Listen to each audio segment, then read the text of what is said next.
Hello friends, আমি সুস্মিতা, বং blogger Susmita চ্যানেলে তোমাদের সবাইকে স্বাগত জানাই। আশা করি তোমরা সবাই ভালো আছো, সুস্থ আছো, আমিও ভালো আছি। তা আজ আমি একটা রেসিপি করে দেখাবো চিংড়ি দিয়ে কুমড়ো শাকের চচ্চড়ি। তোমরা তো লাউ শাক খেয়েছো, কিন্তু এরকমভাবে একবার আমার কথা বিশ্বাস করে খেয়ে দেখো, অসাধারণ খেতে লাগে। তাহলে চলো ভিডিওটা স্ক্রিপ্ট না করে সম্পূর্ণ দেখা যাক। এই রান্নাটা সম্পূর্ণ সাদা তেলে হবে। তেলটা গরম হয়ে আসলে লবণ হলুদ দিয়ে মাখিয়ে নেওয়া চিংড়িগুলোকে ভেজে নেব। তবে কিন্তু এই চিংড়ি বেশি ভাজার কোনো প্রয়োজন নেই। চিংড়ি বেশি ভাজলে কিন্তু চিংড়ি শক্ত হয়ে যায়। চিংড়ি ভাজা হয়ে যাওয়ার পর চিংড়িগুলোকে তুলে নেব। আর এক্সট্রাভাবে কোনো আমি তেল ব্যবহার করব না। এই একই তেলের মধ্যেই সমস্ত কিছু রান্নাটা কমপ্লিট করব। চিংড়ি ভেজে নেওয়া হয়ে যাওয়ার পর চিংড়ি তুলে নিলাম। সেই একই তেলের মধ্যে কালো জিরে ও 5খানা কাঁচা লঙ্কা চেরা দিয়ে দিলাম। তার সাথে দিয়ে দিলাম পেঁয়াজ কুচি। কিন্তু আমি অনেকের দেখেছি যে এখানে আদা রসুন বাটাও দেয়, কিন্তু আমার মনে হলো যে কুমড়ো শাক বা লাউ শাকে আদা রসুন বাটাটা না দেওয়াটাই ভালো। শুধু যদি পেঁয়াজ দিয়ে করা যায় তাহলে কিন্তু খেতে ভালো লাগে। তারপর পেঁয়াজটা ভাজা হয়ে যাওয়ার পর লাউয়ের ডাঁটা ও ছোট ছোট করে কেটে নেওয়া আলুটাকে দিয়েও ভেজে নেব। সমস্ত কিছু ভালোভাবে ভেজে নেওয়ার পর একটু ঢাকা দিয়ে দেব। গ্যাসের ফ্লেমটাকে একেবারে কমিয়ে রেখেছিলাম। মিনিট 10 পর ঢাকাটা খুলে নেব, নিয়ে আবারও নাড়াচাড়া করে নেব।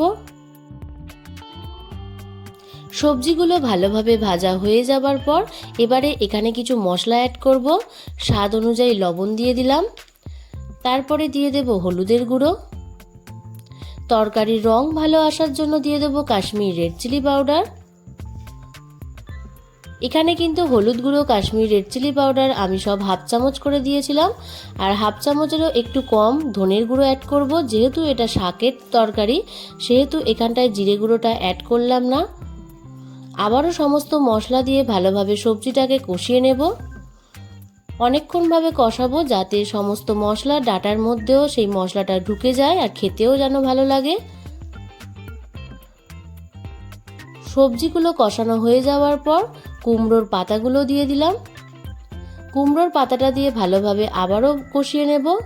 আর এই সময় কিন্তু গ্যাসের ফ্লেমটাকে একেবারেই লো করে দিতে হবে। কষানো হয়ে যাওয়ার পর একটু ঢাকা দিয়ে রাখবো। মিনিট 7 পর আবার ঢাকাটা খুলে নিলাম। ঢাকাটা খুলে নিয়ে আবারও একটু হালকাভাবে নাড়াচাড়া করে নেব। তারপরে এখানে সামান্য একটু জল অ্যাড করে দেব।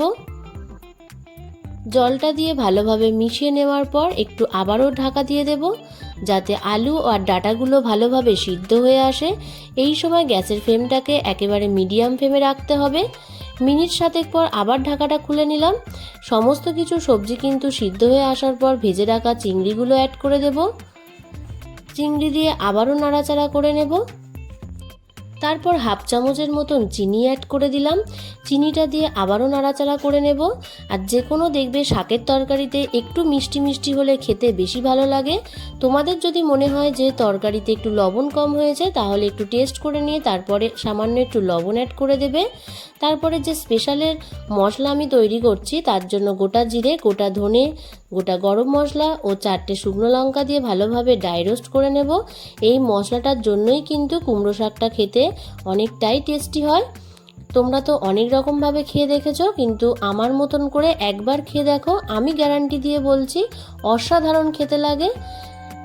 সমস্ত কিছু কষানো হয়ে যাওয়ার পর শেষে দেখো আমি সেই ভাজা মশলাটা অ্যাড করে দিলাম। দিয়ে আবারও ভাজা মশলা দিয়ে ভালোভাবে কষিয়ে নেব। তারপরে দেখো অনেকটাই তেলটা রিলিজ হয়ে এসেছে। একেবারেই কিন্তু তরকারিটা শুকনোও করবে না, আবার বেশি রসালোও রাখবে না, মিডিয়ামভাবে রাখবে। তাহলে এরকমভাবেই তোমরা বাড়িতে করে নাও চিংড়ি দিয়ে কুমড়ো শাকের চচ্চড়ি। আর তোমরা যদি মনে করো যে চিংড়ি দিয়ে করবে না, তাহলে পেঁয়াজ আর চিংড়িটাকে অ্যাভয়েড করে সেই জায়গাটায় পোস্ত দিয়েও করতে পারো। তাহলে ভিডিওটা যদি ভালো লাগে একটা লাইক, কমেন্ট, শেয়ার করে দিয়ে আমার পাশে থেকো। চ্যানেলটাকে সাবস্ক্রাইব করে দিয়ে বেল আইকনটাকে অল করে দিও। ভালো থেকো, সুস্থ থেকো, টাটা।